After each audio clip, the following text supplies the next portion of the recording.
XProtect VMS is a suite of powerful open-platform IP video management software products optimized for companies of all sizes to quickly identify and respond to incidents.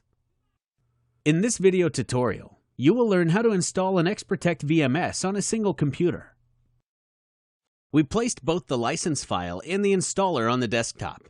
Let's begin the installation. Wait while the installer is unpacking. First, we can choose the language we want during the installation. Note that you can specify a language for the management client later in the installation. We want to run the English version. Click Continue to proceed.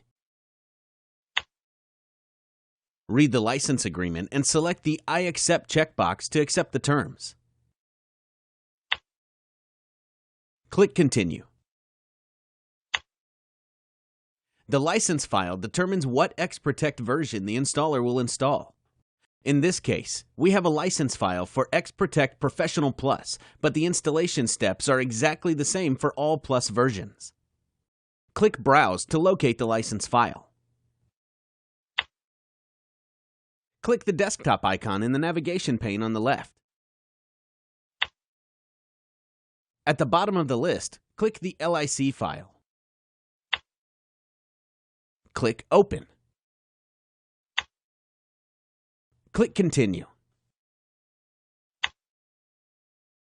Depending on the size of your surveillance system, you can benefit from distributing the system components across multiple computers to balance the load on the system.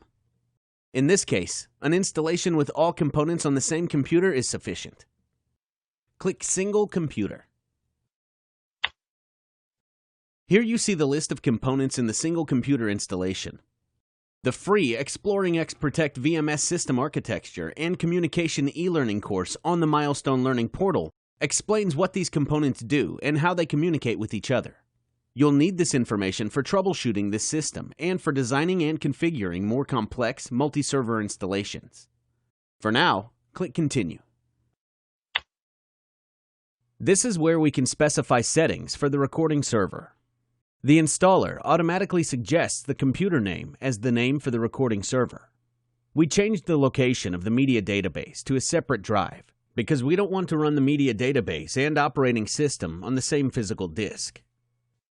We also want to keep our video recordings for 14 days instead of 7. So let's change that. Click Continue. Finally, we can change the location of the program files and the language for the management client. In this case, we want to keep the default location and language. Click Install to begin the installation.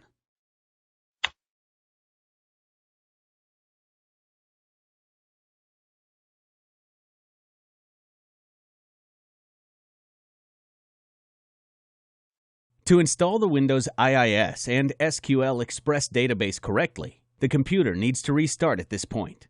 Click Restart Computer.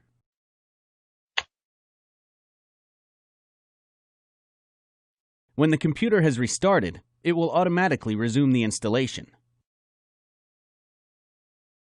The software installation is now complete, and you can see a list of installed components in the overview. Here, we can decide whether to run the automatic device and user configuration, or to close the installer and do the setup manually in the management client. We want the system to assist us, so we'll click Continue. First, XProtect wants to scan the network for cameras and devices. The system knows all factory default credentials, assuming you haven't changed them. For security reasons, though, I always strongly recommend changing the default credentials. Let's add our usernames and passwords.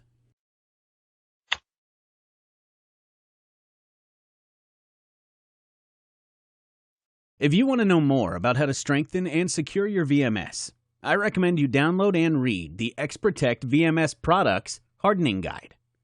Let's start the hardware scanning. Click Continue. The scan typically takes a couple of minutes. Let's configure the Axis 211A camera at the top of the list. Click the plus icon to expand it. A device typically consists of a camera. Depending on manufacturer and product type, it can also contain a microphone, a speaker, additional cameras, and I/O ports. By default, only the camera is enabled. For this camera, we want to enable the microphone as well. Click the Microphones Enabled/Disabled switch button to enable the microphone device. We will verify that all cameras are online when we open the management client later. Click Continue. Next, let's add a new user to the VMS. You can allow access to the VMS for typical Windows user accounts. You can also add basic users to the system if you want user accounts with access to only the VMS. We want to create a basic user for the surveillance operators. Click to open the User Type drop-down list. Click Basic User. Let's fill in the credentials. We want to assign this user to the operator's role. Click to open the Role drop-down list. Click Operators. And click Add to create and activate the user. We're almost done with the installation. Click Continue. We have now installed the VMS, added cameras from the network, and created a basic user. We're ready to operate the VMS. Let's close the installer. Now, the XProtect Smart Client automatically starts up to allow you to view video instantly. I filled in the credentials for the basic user we just created. Let's click Connect. The Smart Client opens with a view that contains all the cameras we added during the installation. With this feature, you can start viewing live video without any pre-configuring in the management client. You just saw how to install XProtect VMS and perform initial configuration during installation. Visit our YouTube site to view other tutorials in this playlist.